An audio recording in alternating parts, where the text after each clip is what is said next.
welcome. You're watching Wizards of Wealth, series on great investors of all time. The series where we cover the journey of unknown investors to being unforgettable investors. And in this episode, we shall discuss another value investor who has defined a holistic approach in assessing the right companies. He focuses more on a company's characteristics, its prudent capital allocation policy, and the conducive environment for their business. His investing virtues are not unique to him, but yet the framework has helped him carve out a niche for himself. This is Priyanka Uppal. Today we shall break down the investment framework of Govind Parikh. Who is Govind Parikh? He is founder of Govind Parikh Securities. He has an investment track record of 44 years. He started investing in southern-based companies at a very early stage. He is a value investor in true sense. He had the gift of selecting the companies which could later turn into leaders of their respective industries. And to decode more about his investment framework, the selection criteria he adopts, I have Nikunj Dalmia with me, Editor-in-Chief, ET Now and ET Now Swadesh. Nikunj, thank you so much for your time. Govind Parikh is not a very well-known name amongst retail investors, but a very popular name amongst HNIs and ultra HNIs. Please help us decode his investment framework, the selection criteria he adopts. Priyanka, very few people in Indian stock markets have the depth, the knowledge, the experience, and also the foresight what Govind Bhai has. More than 4 decades in Indian stock markets. You take the clock back 40-45 years ago, India's of 1980s was strikingly different than India of the current decade. So he, in a sense, started investing in the stock markets when perhaps Indian stock market or they were just not vibrant. Indian capital market was more like a circle of friends which existed in Bombay and in and around the bylanes of Fort. Okay. That was stock markets for you. Correct. Govind Bhai, in a sense, has seen the ups and the downs, the twists and the turns and the peaks and the turfs of stock market. There are very few investors in India who have the hindsight, the foresight, the patience and the ability to connect the dots here. Over the years, it's been such a pleasure to meet him, talk to him, interact with him, and also really understand his unique framework. Now, what is unique about his framework is that it's a framework which I guess is the most popular framework, which is buy a good business, run by a good management, who takes care of minority shareholders, look at the size of the pot, as in size of the opportunity, and then invest in it for a long period of time. Sure.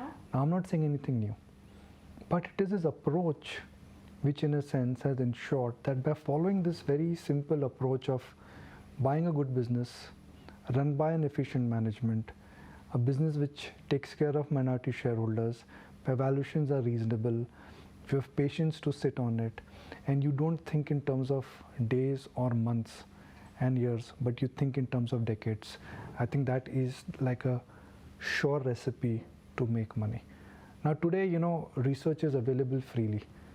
But when Govind Bhai started, he once told me that when he started his career, if you knew the share capital of a company, that was also called as research.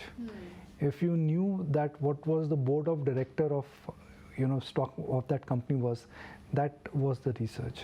If you knew that the company in which you were investing in, that company was present in how many businesses, because there was a time when Indian corporate structure was very complex. That was the research. Sure. See, today because of technology, connectivity, so availability, there is plenty of information. Yeah.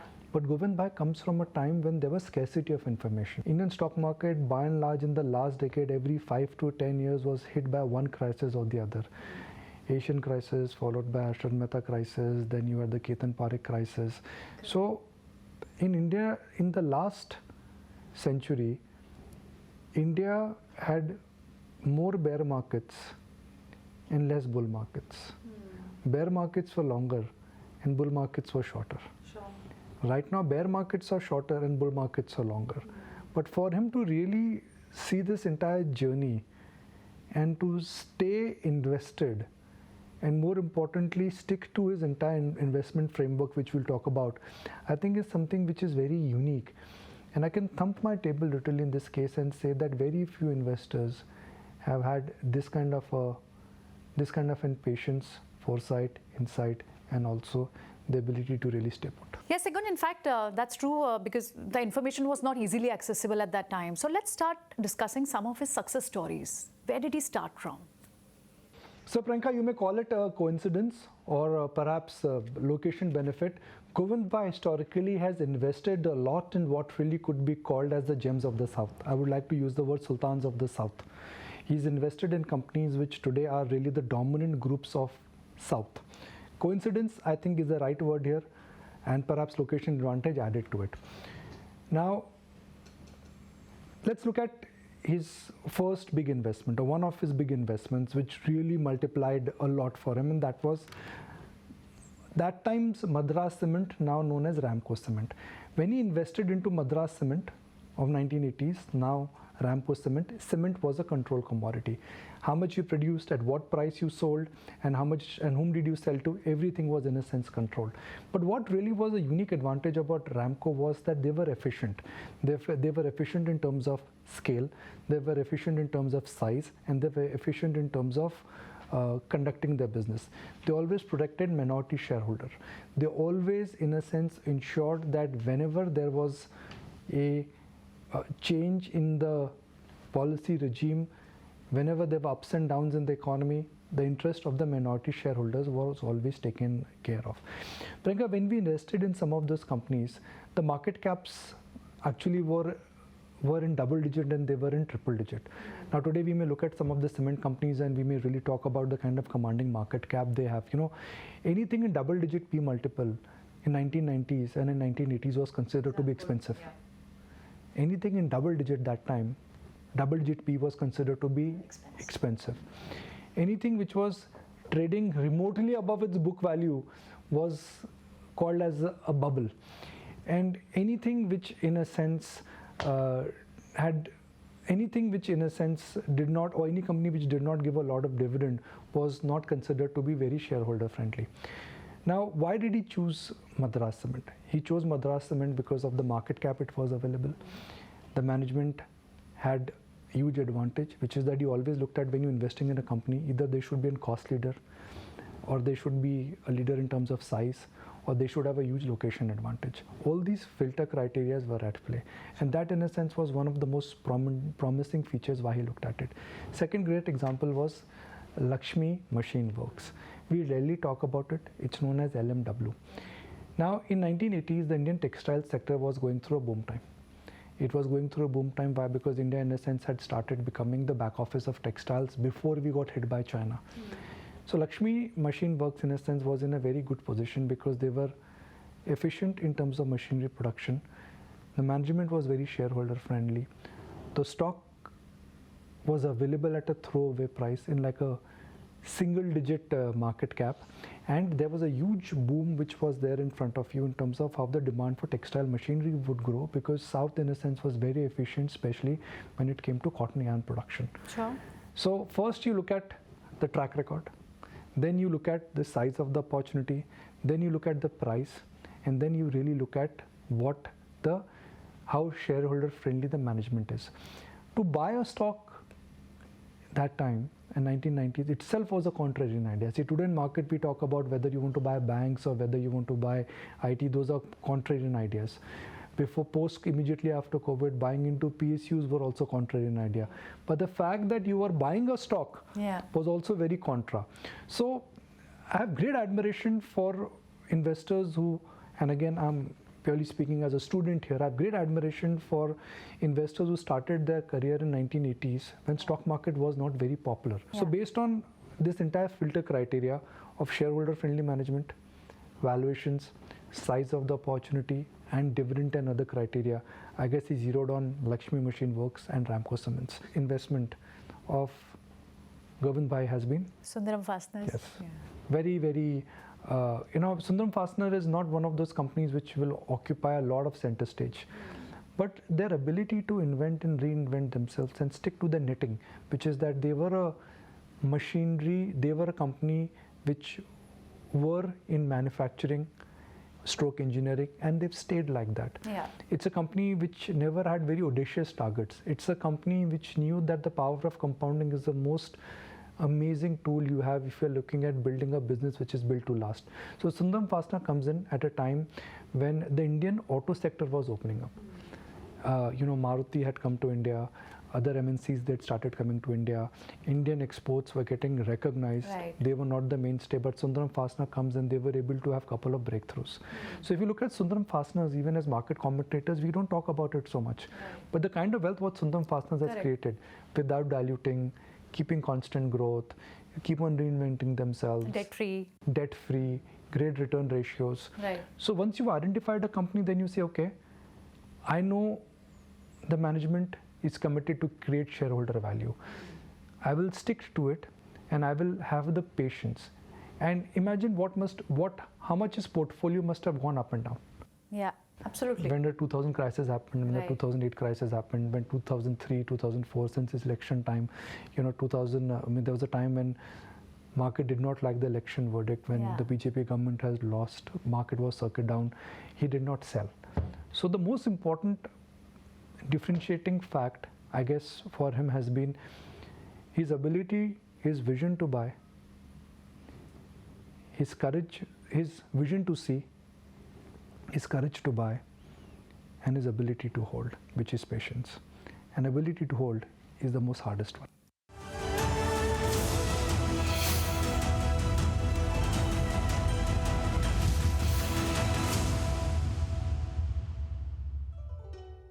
A popular term which we can use for Govind Parikh is that he refers it as platform ticket, that he says that he wants to buy in a small quantity when he figures out a great business and then gradually increases his position.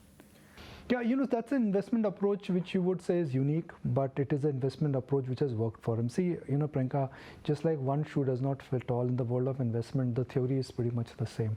But if you look at all the finest investors, if you compare Radhakishan Damani's portfolio with Rakesh Junwala's portfolio, Rakesh Junwala has always called Radhakishan Damani as his guru, but there is no similarity in their portfolio. Right. Similarly, if you compare a portfolio of the greats like Nimish Bhai and Manish Chokhani, even though they are good friends, but the portfolio of Nimish Shah and Govind Parikh, it may be strikingly different.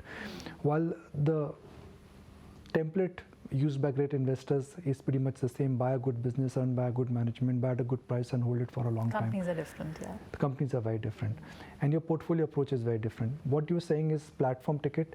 The modern investment fund manager terminology would use the word sizing.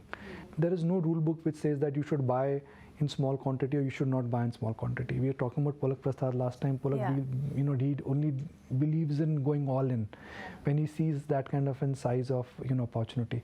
But when you are an individual investor, see, the difference between Govind Bhai and any other institutional fund manager is that he's not managing public money.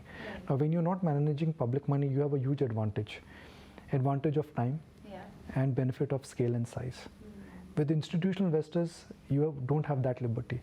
You have a daily NAV which you have to monitor, and you have a limited window in which you have to perform because you always compare. In terms of individual investors, that liberty, I think, is a luxury. An analogy which a lot of investors have used, and he's also used, is that if you're on a cricket field, there is a compulsion for a batsman to take a shot at every ball, especially if you're playing T20. But if you're an investor, you really have to wait for that ball to take a swing. And that is what the advantage of Govind Bhai has been, that he waits for the ball to come in his comfort zone and then he will swing the bat. Absolutely. That means every investor has a unique style of investing and they have a different kind of framework. In fact, he had the way you just quoted, Nikunj, that he had seen multiple cycles also during his entire investment journey. And then he also has an art of differentiating that, is it a risk profile or is it just a volatility? Many cycles he's seen for many of his companies in his portfolio. So again, you have to ask a very basic question, that what's the difference between risk and volatility? What is risk? Risk is loss of capital. What you've invested in. Wrong business maybe. Loss of capital. Why would you lose money? You would lose money if the business goes wrong, if the comparative intensity of the business changes, or the price at which you bought the price is not attractive enough which can justify the underlying value of the franchise. That is the risk. Volatility could be a function of a variety of factors. For example, COVID caused volatility in the market. 2008 caused volatility in the market. 2000 caused volatility in the market. But when you see these periodic bouts of volatility, they are actually a friend. Any business, and that's what stock market are, they will go through bouts of volatility. But when stock prices go through bouts of volatility, businesses may not go through bouts of volatility. I'll give you a classic example where I know that Govind Bhai, in a sense, was use this volatility to his advantage, was what happened post demonetization. Yes. The market fell, and especially mid and small cap stocks, they in a sense really went into a tailspin post demonetization, post IL&FS crisis. The sentiment on the street changed. But for some of his businesses like Sundram Finance, even though the entire NBFC space was hit because liquidity got really squeezed out of the system post the IL&FS crisis, all NBFCs, they came down with the same wave. Sundram Finance is one franchise which was able to really withstand the volatility which came in the lending market because they had mechanisms and that system in place. Sure. Sundram Finance has always been very conservative in lending. The risk management has been extremely efficient. So the mantra is very simple: differentiate between risk and volatility. He's always said, and I think this is something which even Buffett has said, that when a good business goes through a temporary downside, that's the time you buy. The most important moving part, Priyanka, is sentiment. Sure. Which changes every day. Yeah. When you go home at 3:30 and when you come back next morning, the prices, they change. Does the business change? No. But prices, they change. That is because sentiment, it changes. In the short term, it is sentiment. In the medium term, it is liquidity. In the long term, it is earnings. In great businesses, irrespective of what the tide is, they are built to last. And those businesses don't change. And a smart buyer like Govind Bhai has always said that when the sentiment is bad, I will always be a buyer. Yeah. When there is a sale, or discount sale lagti hai na, right. You're always a buyer, right? Yeah. The same approach should be there in stock market. Right. Unfortunately, in stock market, higher the prices are, more the demand is. Yeah. But for a long-term investor, it should be the other way around. The more prices come down of a good business, you should actually be a buyer. Prices, yeah. That's the way it is. Because Govind Parikh has always identified future businesses like cement, auto ancillary, EV, or maybe smartphones. You're absolutely right. See, Priyanka, markets always vote for one simple thing: rate of change. And when the rate of change is good, prices go up. When the rate of change is down, the prices, they go down. If he bought, let's say, Madras Cement, he bought into Madras Cement where cement was the controlled commodity, which is that there were restrictions on how much cement you produced and how much price you sold and where you sold. Now that's no longer the case for cement. Now today cement is no longer a controlled commodity. But his view was that, look, I will buy into cement because one day India will need more cement. It's difficult to import cement. If India has to grow, cement demand has to grow. Anything which is in demand cannot be controlled. Similarly, bought into auto components because he understood that, look, the Maruti moment for India had arrived, which is that you need to look at companies which in a sense really can benefit from the advantage of skill, scale, and labor. Skill, scale, and labor. This is before China came into the picture. That in a sense applied for auto components. I mean, there is one sector where India in a sense still takes a lot of pride in still having a global huge export advantage. I think that's auto and auto components. Now he's talking about smartphones. The adaptation of smartphones and how adaptation of smartphones in a sense would really be benefiting companies. Similarly, there is a thought that India is going to be changing in terms of the energy needs, and energy needs would be very different. So you will see a huge change in terms of how the energy consumption in India would move. So we would be moving away from what could be called as traditional thermal-based power plants to EV or to hydrogen-based energy solutions. And that's where I think he now seems to be investing in. So when you are looking at future growth businesses, Priyanka, what are the things you need what are the things you need?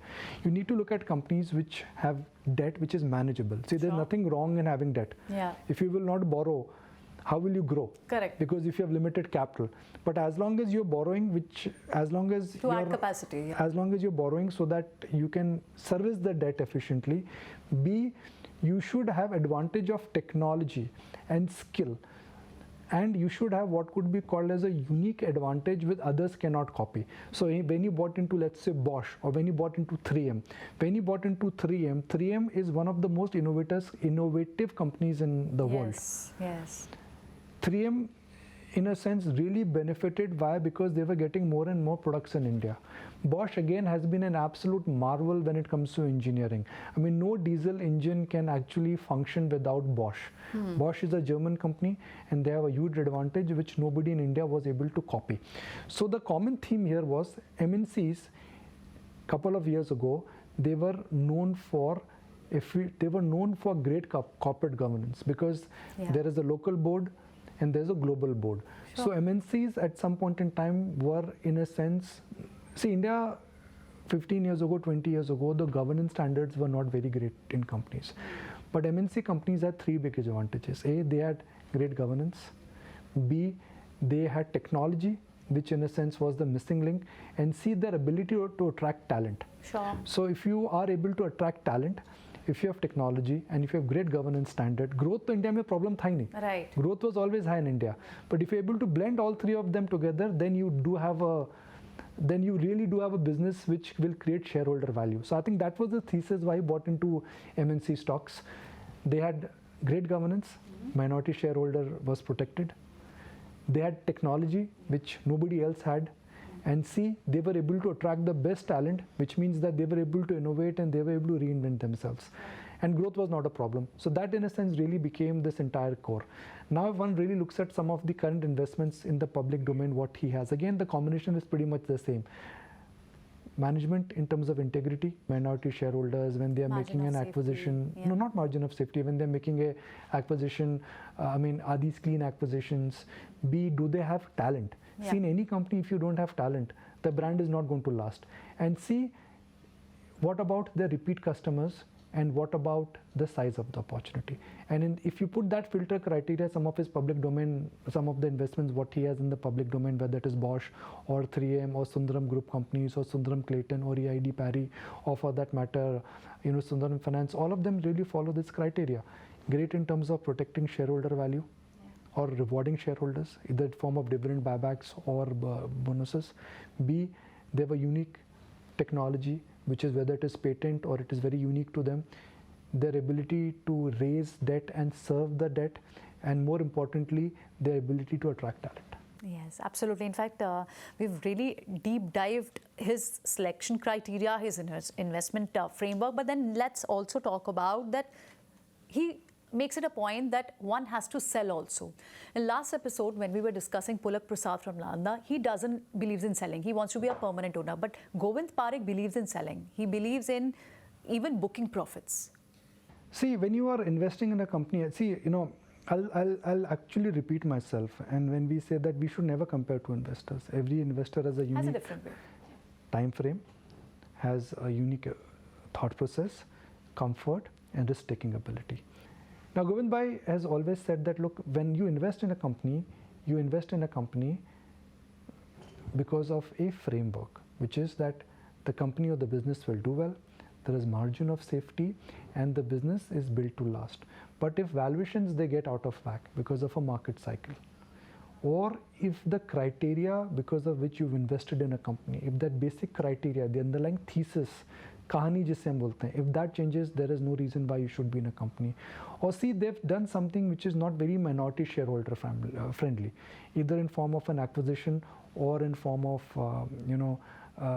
some corporate governance lapse.